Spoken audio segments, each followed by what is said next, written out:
Yorkshire County Cricket Club. Can one of England's most iconic clubs change their culture after Azim Rafiq fallout? Yorkshire preparing to start new season after a winter of upheaval and a new start at Headingley. Chair Lord Kamlesh Patel believes new coach Otis Gibson will help foster a culture of inclusion at club turned upside down by the fallout from Azim Rafiq's upheld racism allegations. When Dom Bess sent down the final delivery of Yorkshire's county championship campaign at Trent Bridge last September, the club could barely have imagined the turmoil that would haunt the winter months at Headingley. Shortly before the end of the season, Yorkshire had chosen to release a statement confirming former all-rounder Azim Rafiq had been the victim of racial harassment and bullying, on the same day as England's final test against India was called off at the last moment. A month later they then announced no one would be punished for their part in what went on. Recommended 1/5 county ins and outs, all the signings for the 2022 season. Read more. Recommended by Rafiq had been fighting for recognition and remorse for more than a year, and this was another difficult conclusion for him to come to terms with. But eventually, as winter approached, the walls began to close in on Yorkshire. As details of the previously unseen report into Rafiq's claims began to leak, things unraveled quickly. Major sponsors fell like dominoes. Headingley was temporarily banned from hosting international cricket, and Rafiq was called to give evidence under parliamentary privilege in front of a DCMS committee and drew the heartbreaking conclusion that institutional racism had cost him his career. Yorkshire icons including Michael Vaughan, Martin Moxon and Andrew Gale were mentioned. Meanwhile, in a testimony which alleged an alarming dressing room, Roger Hutton was subsequently replaced as chair by Lord Kamlesh Patel, and the club's entire backroom staff was cleared out. The legendary figure of Darren Galvas parachuted in as an interim director of cricket, and Yorkshire were barely recognisable. Headingley allowed to host test matches after Yorkshire vote in reforms.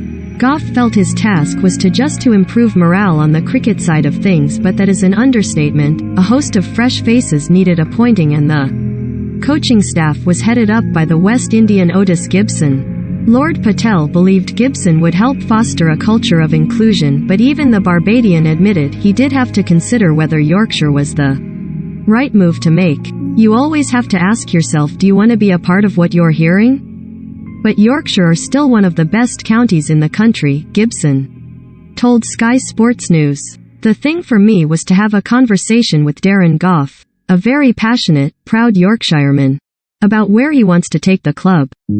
When I heard what he had in store for the club, then I thought, why not come and be a part of the positive change, not just on the field but off the field as Gibson's arrival has been a popular one in the dressing room, a group of players that badly need stability with so little attention on cricket in the lead up to the captain. Steve Patterson believes the culture is shifting and says the players would welcome further guidance from the PCA as well as the help of their. He's been a very calming influence after a winter with a lot of change, said Patterson. He comes with an unbelievable CV and a level of experience at the highest level. A player and coach of the highest caliber.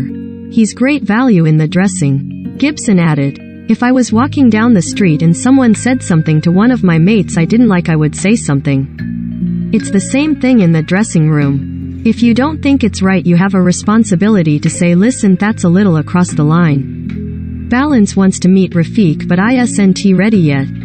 The door has also been left open for Gary Balance, who was initially suspended after being heavily implicated in the DCMS hearing. Balance is now taking a break from the game to look after his mental well-being, but will be welcomed back when he's ready to return. Gary is broken by what has been labeled at him, said Gibson. He's owned it. He's not hidden behind anything he said.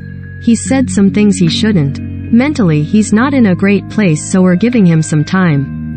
The ECB are doing an investigation and we can't preempt what they will do, so we have to wait for their findings, and once we understand what their sanctions might be, that's going to be the next step for Gary. From speaking to him, he's said to me that he's open to meeting Rafiq at some point, but he's just not ready for that yet. They used to be the best of friends, so I am sure when he's ready he will try and reach out and have that conversation. But mentally he's not ready for that yet.